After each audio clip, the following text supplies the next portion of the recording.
Olá, gente, como estamos? É, Vamos hoje falar um pouco mais sobre crítica de cinema. E nós começamos na aula passada a falar sobre a indústria de Hollywood, o grande sistema, a Era de Ouro. E usamos como dois exemplos Casablanca, do Michael Curtiz, e se ele se encaixaria ou não na teoria do autor, que a gente ainda vai ver mais adiante, a teoria do autor destrinchada, entender como analisar um filme através de como as várias obras e expressões dos seus autores podem ou não ser agrupadas a partir de uma característica em comum, a partir de uma linguagem em comum. Isso é um facilitador para a gente encaixar em alguns quadros de análise filmes e obras e corpos de expressão de uma mesma pessoa, seja diretor ou diretora, ou também pode ser um complicador. Existem facilitadores. A gente sempre dá o exemplo do Hitchcock porque ele é um extremo facilitador. Ele foi facilitador por inúmeras questões. Ele seguiu uma mesma cartilha, uma mesma expressão durante um momento de Hollywood. A gente até falou isso na primeira aula. Ele foi encaixado como um cineasta de entretenimento escapista, que as pessoas iam assistir para se divertir apenas. E os filmes dele costumavam ter algumas marcas registradas, como descobrir quem matou, como, por quê. Sempre tinha um mistério, um segredo, uma reviravolta, um assassino, um suspense, um ritmo, montagens que ele era expert no assunto, como a montagem do chuveiro de em Psicose, com a faca e o chuveiro que não há corte, né, no corpo, no corte na montagem é óbvio que há, né, vários cortes. A decupagem, decupar é você cortar a cena, né? Então há várias montagens da faca, da mulher, do chuveiro, mas não há corte no corpo, não há nenhuma cena em que a faca penetre esta mulher. Então a montagem, ela engana, ela ilude de maneira a você achar que há o corte, achar que há o ataque. E o Hitchcock repete essa montagem em vários dos seus filmes, seja em Os Pássaros também, com a Tippi Hedren sendo atacada pelos bicos dos pássaros, mas não há de fato a bicada. Isso é contestável por causa da biografia dela, né? Para quem conhece a atriz, quem conhece a biografia da atriz, ela denuncia o Hitchcock como um assediador, ele tendo assediado ela em questões sociais e em questões profissionais também. Ele torturava ela para obter uma atuação, que hoje é uma questão extremamente repreensível. Há até uma boa e excelente entrevista com o cineasta David Lynch, falando sobre como nós podemos falar sobre questões abusivas na tela sem reproduzirmos essa abusividade na filmagem, nos bastidores, fora, né, atrás das câmeras. E o Hitchcock, infelizmente, ele era de uma era que acreditava que para reproduzir a abusividade no filme, ele tinha que ser abusivo. E isso é hoje condenável, a gente entende isso. Então vamos voltar um pouco na linguagem do cinema. O Hitchcock, ele é um facilitador porque ele consegue ser enquadrado dentro de uma expressão que ele reitera nos seus filmes, ele evolui. Como eu disse, a montagem, né, de suspense, o seu ritmo, o sequenciamento da tensão pode ser visto em vários filmes. Psicose, Os Pássaros, O Homem que Sabia Demais, com Jamie Stewart e a Doris Day, na sequência do Anfiteatro. Lembrando que o Hitchcock filmou 2 vezes O Homem que Sabia Demais, ele refilma o próprio filme, que às vezes era uma prática comum. A gente falou isso na primeira aula, quando a gente falou dos irmãos Lumière, quando a gente falou do Georges Méliès, de cineastas da Alice Guy Blaché. Era comum filmar o mesmo filme mais de uma vez. Então, isso é uma questão. O Hitchcock tinha uma carreira na Inglaterra, depois ele levado para os Estados Unidos, e ele refilma alguns de seus filmes, como, por exemplo, O Homem que Sabia Demais. Em Hollywood, ele o faz já em cores, e ele faz com a Doris Day e o Jimmy Stewart, que desemboca na famosa cena do anfiteatro, onde eles têm que impedir um assassinato, e o Jimmy Stewart está procurando pelo assassino, a Doris Day lá embaixo, tentando olhar para as sacadas do teatro e para aquelas, né, as cabines, eu esqueci agora o nome da palavra, mas de pessoas mais ricas, né, que assistem nas cabines reservadas, e ela estava procurando o assassino nelas, né? E aí ela grita, você mostra a banda, você mostra a cabine, você mostra o James Stewart atrás, você mostra o assassino com a arma vindo, mirando na pessoa que pode ser assassinada. Então existe toda uma dialética, uma tensão criada pelo corte, que é a mesma coisa da facada, é a mesma coisa dos pássaros. O Hitchcock ele tendia a reiterar essa característica.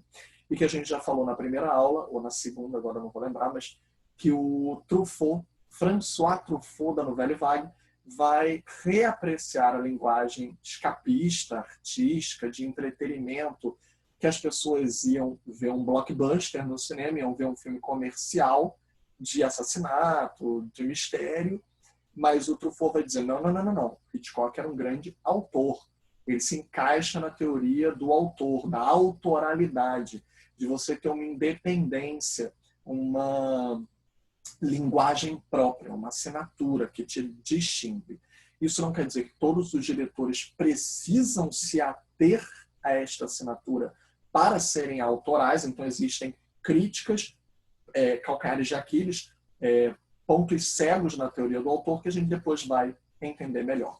Mas voltando um pouco, a gente hoje vai abordar a teoria da escola crítica, a escola de Frankfurt, que era uma escola, né, de vários pensadores alemães pré-Segunda Guerra Mundial, pré-ascensão do nazismo, tanto que vários deles tinham descendência judia, ou eram, né, outros recortes sociais que poderiam ser perseguidos, como, por exemplo, recortes LGBTQ. Lembrando que o nazismo ele perseguiu pessoas que fossem LGBTQ. Na época não tinha esse nome, hoje a gente nomeia assim, mas homens que tivessem relações homoafetivas, mulheres que tivessem relações com outras mulheres, ciganos também foram caçados, questões raciais também foram caçadas, até porque ciganos eram vistos como mestiços. Então, o nazismo, que defendia a suposta raça ariana, caçava qualquer um que não se assemelhasse àquilo que eles pregavam como uma visão única da história, né? Esse perigo da visão única da história.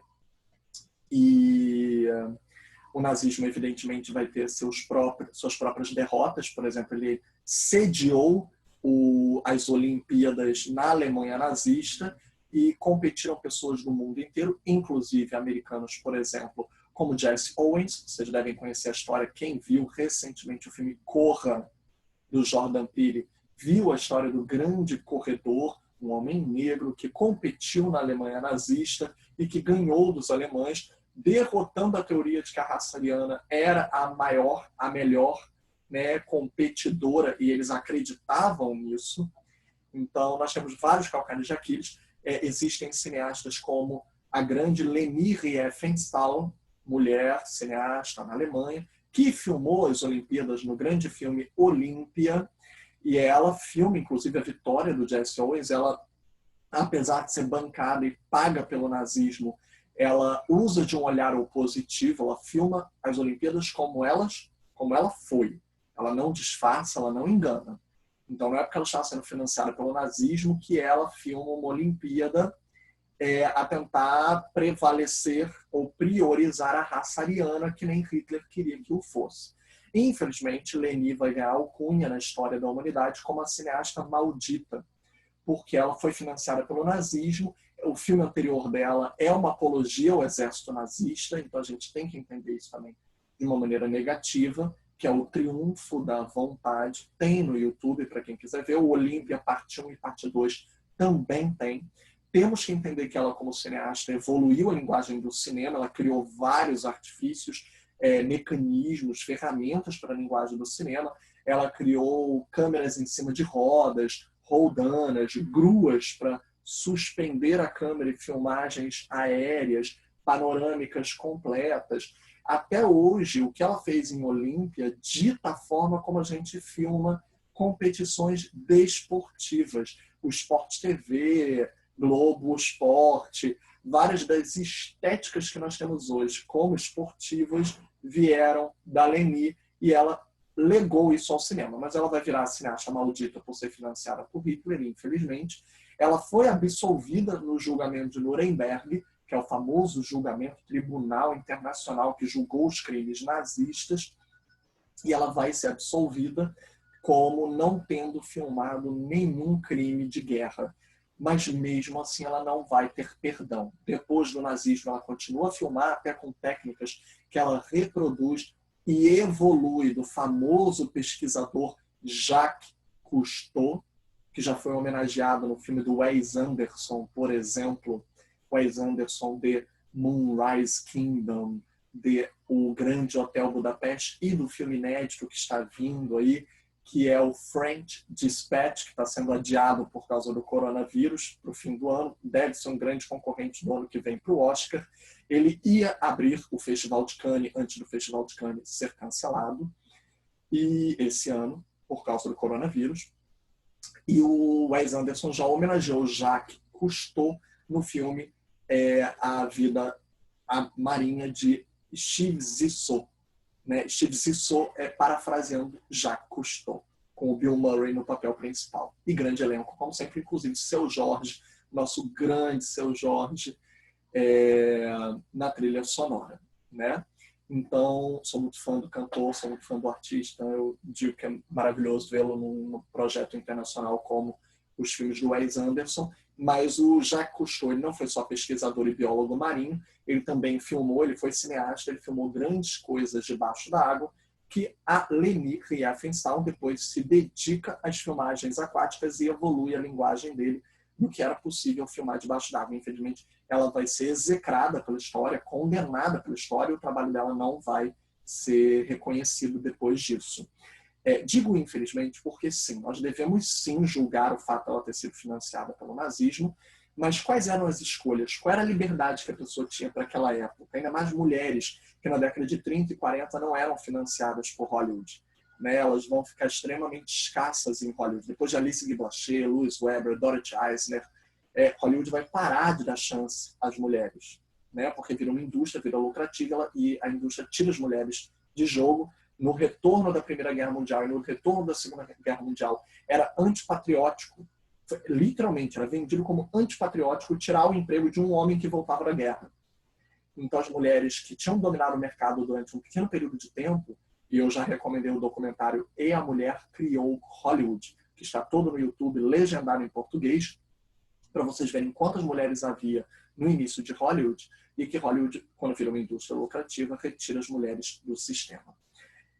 Então, a gente está falando sobre a escola de Frankfurt, voltando várias chaves, porque os alemães, teóricos, filósofos alemães, eles já estavam percebendo, dentro de uma escola crítica, a ascensão do nazismo, a falência do que os alemães chamavam de República de Weimar, que era uma utopia, era uma constituição democrática, que eles achavam que era democrática, que almejavam um país novo, uma construção utópica, bonita. A Constituição, na teoria, era muito bonita, né? Até você perceber que era democracia para quem? Só para alguns. Para os outros, o extermínio. Então, a República de Weimar, lembrando que a Alemanha e a Itália foram dois dos últimos países da Europa a se unificar, saídos, egressos do século XIX para o século XX, eles ainda eram ducados, principados por muito tempo, e a unificação deles tardia leva a um nacionalismo exacerbado, né, para dizer, nós viramos país tarde, mas nós somos grandes, nós somos os melhores, então nós vamos dar para a Europa um futuro lindo, um iluminismo tardio, uma revolução industrial gloriosa, que leva ao orgulho exacerbado da Primeira Guerra Mundial, né, que é toda ela, quem estudou a Primeira Guerra Mundial e lembra, por causa do assassinato do Duque Ferdinand, né, que vai levar a uma rixa europeia, e depois, com a derrota na Primeira Guerra Mundial, lembrando que a Itália também estava do lado da Alemanha na Primeira Guerra Mundial, ela vira casaca no meio da guerra e achou que não ia receber as sanções, mas ela recebeu, porque ela estava do lado errado durante boa parte da guerra, e na Segunda Guerra Mundial, mais uma vez, o nacionalismo exacerbado leva a estados fascistas extremamente conservadores que exacerbavam o eu nacionalista, e todos que não fossem o eu estavam errados e deveriam ser punidos, expulsos, castigados. E a Itália, na Segunda Guerra Mundial, também vira casaca no meio da guerra, né, achando que não ia receber reprimendas, mas vai receber. E a Alemanha concentra esse orgulho exacerbado nacionalista de uma maneira altamente excludente. Quem não está conosco está contra nós. Esses filósofos que teorizavam sobre isso, eles viram que isso repercutia em várias áreas do saber, do pensamento, como, por exemplo, a filosofia, mas não só, as artes, a cultura. E o que isso quer dizer, né, gente? Eles perceberam que a cultura refletiu isso. Como assim? Durante o início do século XX, né, a década de 20, 30, depois da Primeira Guerra Mundial, nasce na Alemanha um cinema extremamente opositivo ao governo, que era o expressionismo alemão, e nasce na Rússia um cinema também muito exacerbado, que queria pregar contra o capital, queria pregar uma outra forma de organização social, que seria o socialismo. O construtivismo russo, que queria construir uma nova nação, vai para o cinema, e os filósofos alemães, eles vão teorizar sobre o expressionismo alemão e sobre o cinema em geral, mas principalmente eles vão ver o expressionismo alemão e o construtivismo russo como dois momentos do cinema que eram críticos à sociedade. Inclusive, refletiam o que era de bom na sociedade dos próprios países e criticavam o que era ruim. Não vamos esquecer que vários cineastas soviéticos não eram cegos ao lado equivocado também de organizações do comunismo exacerbado, como o Stalin viria a fazer. O Lenin financia o cinema, ele percebe que o cinema é uma chave importante de democratização. Cultura tinha que ser financiada pelo Estado, e tem até hoje, até Estados Unidos, o governo financia a cultura, né? A gente não pode esquecer disso. Mas e tem gente hoje que não entende isso, tá tendo um movimento no Brasil de que o governo público não tem que financiar a cultura, não tem que financiar cinema, e que Estados Unidos não financia. Isso é um pensamento equivocado. O governo americano financia cinema, o governo do cinema bem-sucedido no mundo é financiado pelo Estado, em parceria com a iniciativa privada. Então não vamos engolir, aceitar uma ideia equivocada. Ok? Voltando. Então nós temos um cinema que ele vai pensar o que era a democratização através da arte. A escola crítica de Frankfurt, apesar de ter a palavra crítica, não são críticos de cinema. Apesar de terem teorizado sobre o cinema, não são necessariamente a visão que nós temos hoje de crítico de cinema. Era uma escola crítica porque ela se opunha à escola tradicional do pensar. Como assim? Os filósofos críticos da escola crítica, eles achavam que eles tinham que pensar sobre o pensar, refletir sobre o refletir. Eles tinham que teorizar sobre o que já havia sido teorizado. Então, não era só uma reflexão sobre o saber, mas era uma reflexão sobre o saber, sobre o que já foi refletido. Então é crítica. Você olha para trás e diz o que a gente pensou. O que a gente pensou certo? O que a gente pensou errado? A escola de Frankfurt vai ter vários expoentes, que eu vou mandar um textinho para vocês lerem. Ela vai ter expoentes como Adorno, grande Adorno. Ela vai ter expoentes como o Horkheimer, como Walter Benjamin, talvez o mais lembrado, o mais conhecido destes filósofos alemães, como Krakauer. O Krakauer é importantíssimo para continuar o trabalho do Walter Benjamin. Então vamos lá. Eu vou mandar um textinho que resume um pouco do pensamento deles, mas aqui a gente vai dizer que eles são um prenúncio para a gente também pensar a crítica desse cinema. Porque eles pensaram um pensamento crítico a partir de filmes. E eles vão pensar o quê? O que eles vão agregar a nós, né? E a gente vai poder entender. O Adorno vai trabalhar muito com Horkheimer.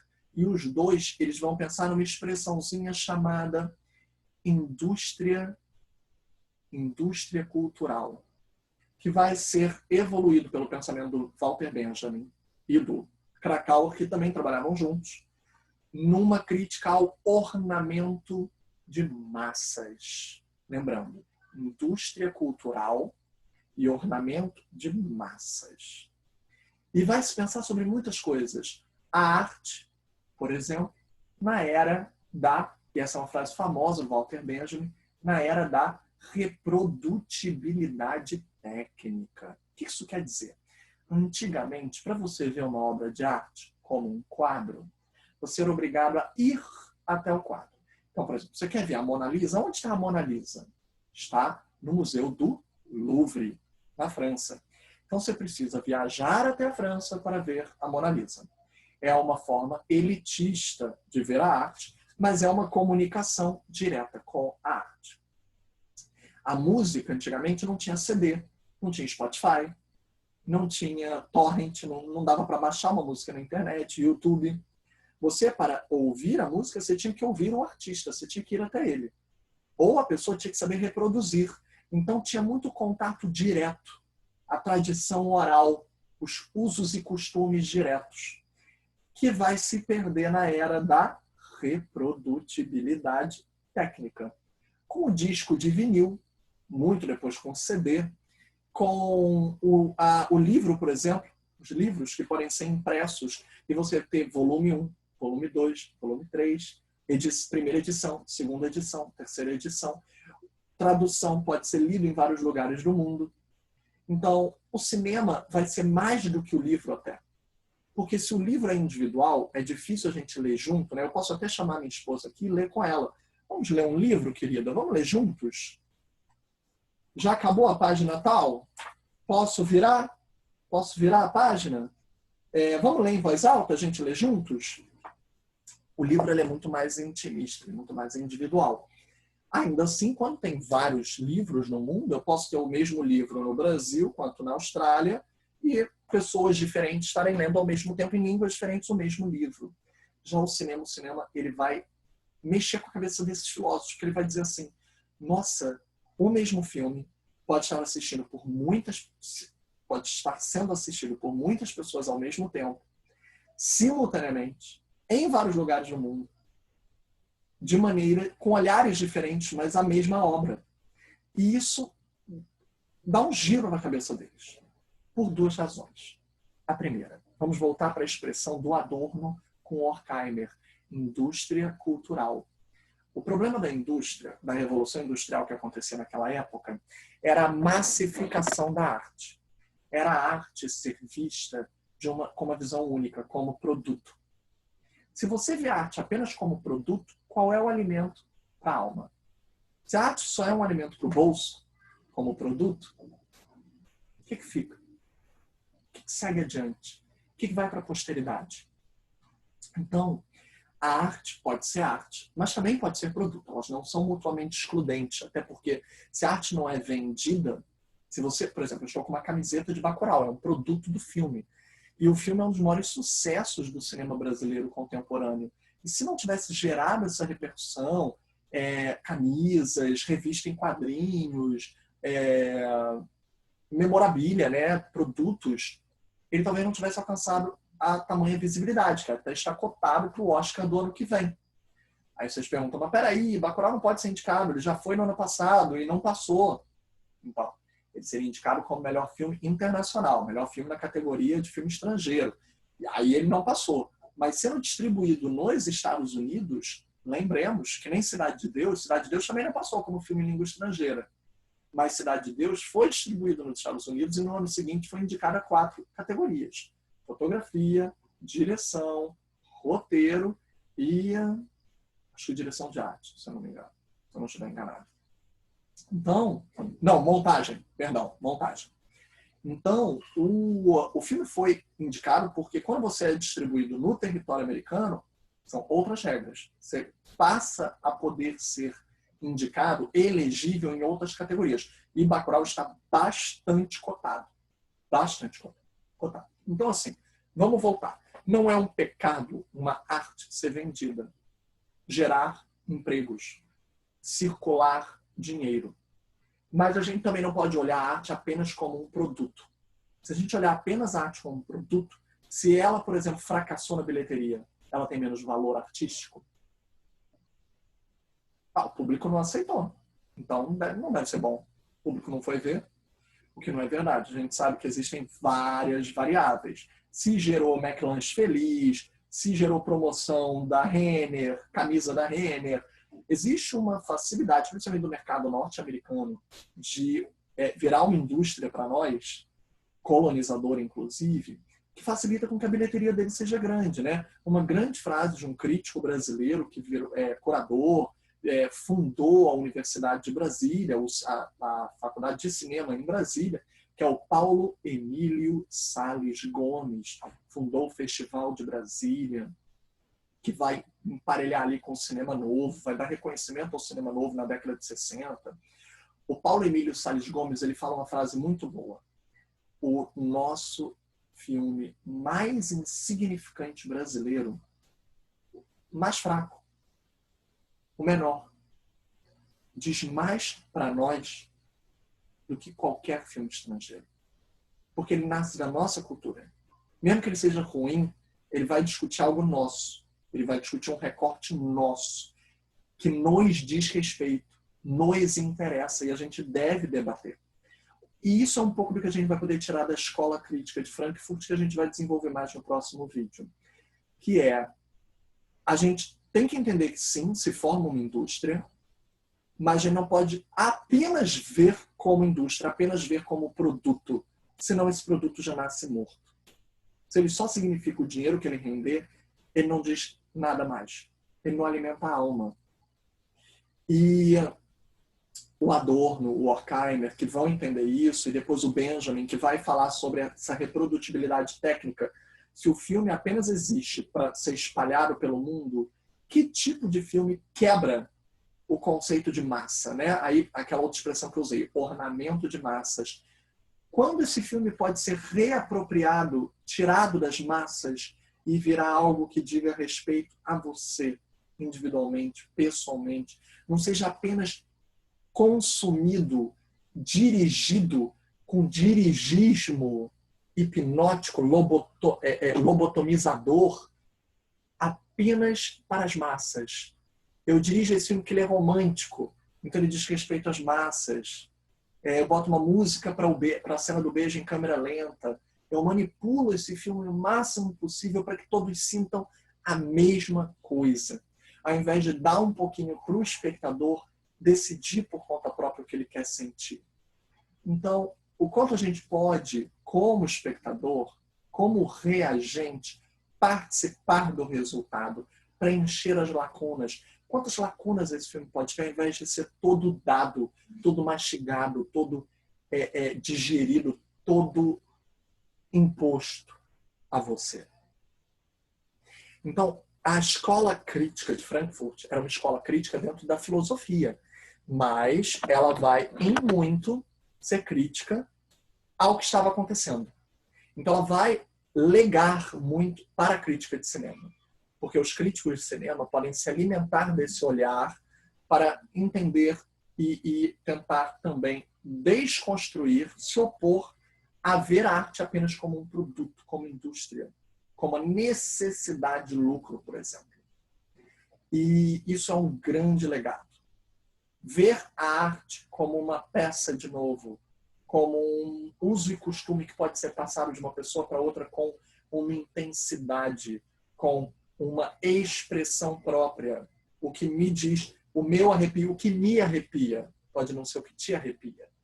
Mas ao me arrepiar e eu passar para você o meu arrepio, eu posso lhe arrepiar com aquele produto. Então, a gente vai desenvolver isso melhor, mas só para podermos debater um pouco isso, eu vou trazer para vocês um pouquinho do cinema de gênero. eu vou compartilhar aqui a tela com vocês e falar como é que nasce, né, uma indústria, e se nasce uma indústria, nasce também o cinema de gênero. Nascem formas de categorizar o produto. Então, por exemplo, os musicais, eles só são produto? Ou eles podem ser vistos também como arte? Eles repetem, eles reproduzem apenas um produto? Então, por exemplo, a gente fala dos musicais. Aqui a gente tem alguns, né? A gente tem Fred Astaire, a gente tem Gene Kelly, né? Cantando na Chuva, o West Side Story, que está aqui do lado, La La Land, que tem várias dessas cenas, Duas Garotas Românticas, que é do Jacques Demy, grande cineasta francês, já do período da Nouvelle Vague, e que a Nouvelle Vague quer tanto negar Hollywood, negar a indústria, negar o produto, mas ela também se valia da arte que existia no produto. Então, por exemplo, Duas Garotas Românticas, com a Catherine Deneuve e a irmã dela, já falecida, Françoise d'Orléac, a ruiva que vocês veem aqui do ladinho, que, entre aspas, está emparelhada com a ruivinha Emma Stone de La La Land, né?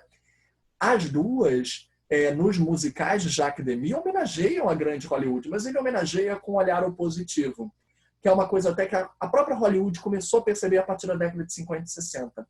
O Cantando na Chuva, por exemplo, é um filme com muito olhar opositivo.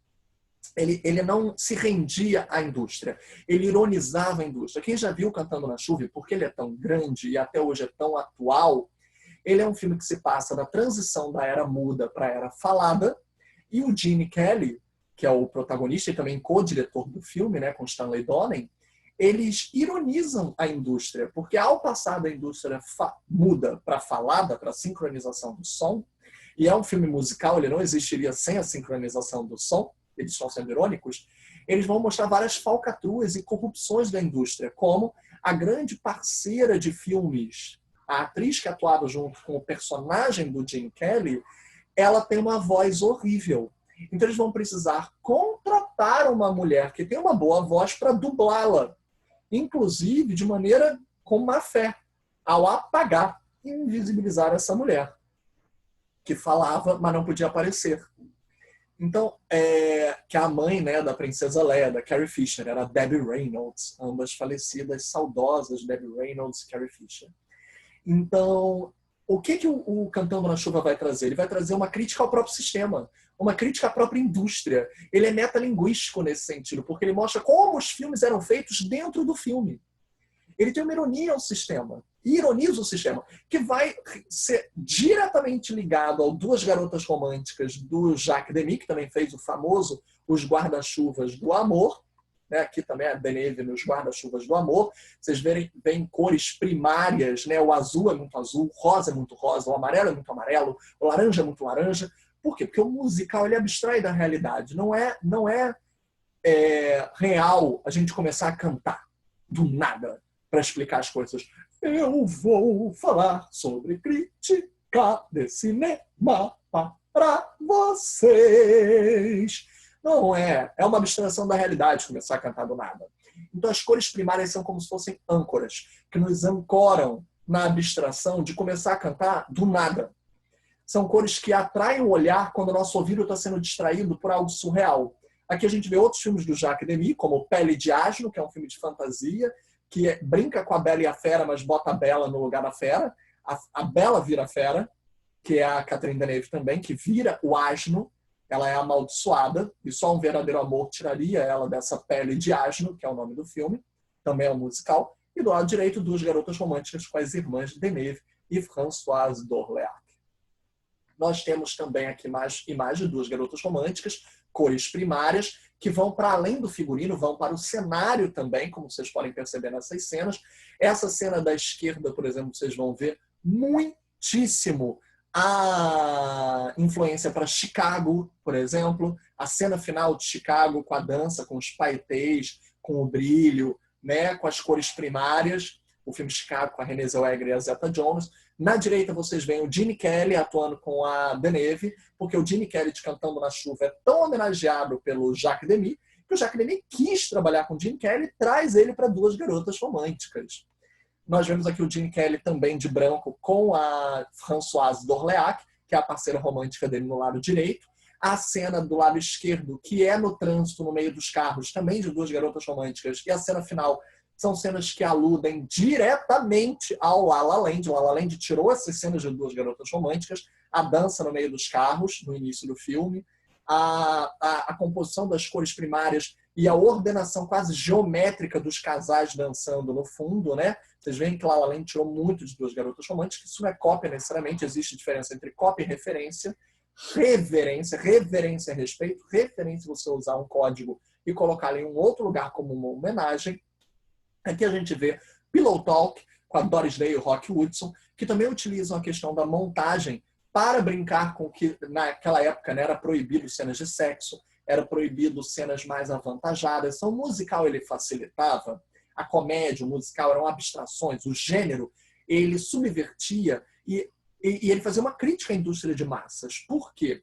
Ele burlava a censura ao sexo, a censura ao beijo, e ele atraía, através da montagem, de maneira irônica, aquilo que era proibido pela censura, pelo Código Reis. Depois a gente fala melhor de Código Reis, que era a censura da época. Olha aqui, por exemplo, como a montagem aproxima os dois aonde eles não podiam estar por causa da censura. Esse filme é o Pillow Talk, com a Doris Day e o Rock Hudson. Né? Pillow Talk, conversa de travesseiro. Aqui, mais uma vez, a gente vê as influências a La La Land. Do lado esquerdo, com The Bandwagon, com Fred Astaire e a Cyd Charisse, era tida como as maiores pernas da era de ouro de Hollywood. Do lado direito, Cyd Charisse também, com Gene Kelly cantando na chuva, e a gente vê o clube noturno de La La Land, a gente vê do lado esquerdo a praça e a cidade, as luzes da cidade ao fundo, que também estão em La La Land, né? Até essa dança é muito chupada em La La Land. São referências intencionais. As cores primárias também cantando na chuva, a gente vê nas duas imagens, né? Vou mandar essa apostila para vocês, para a gente falar sobre construção de gênero. E na próxima aula eu vou falar um pouco melhor sobre... a gente vai continuar a questão de construção de gênero, a gente vai continuar usando esse olhar opositivo crítico, vamos adentrar de fato na teoria do autor, para puxar o que a escola de Frankfurt fazia e falar um pouco melhor sobre como esse olhar opositivo, né, usando a expressão da Bell Hooks, grande pensadora crítica moderna, norte-americana, uma mulher negra, que fala sobre como a gente pode olhar para a indústria de massas, para o ornamento de massas, como diria o Horkheimer, para a indústria cultural, como diria o Adorno, e fazer um olhar crítico para além do produto e ver qual é a arte que está por trás do produto, que pode fazer uma crítica ao produto, inclusive. E isso é crítica de cinema, gente. A gente volta na próxima.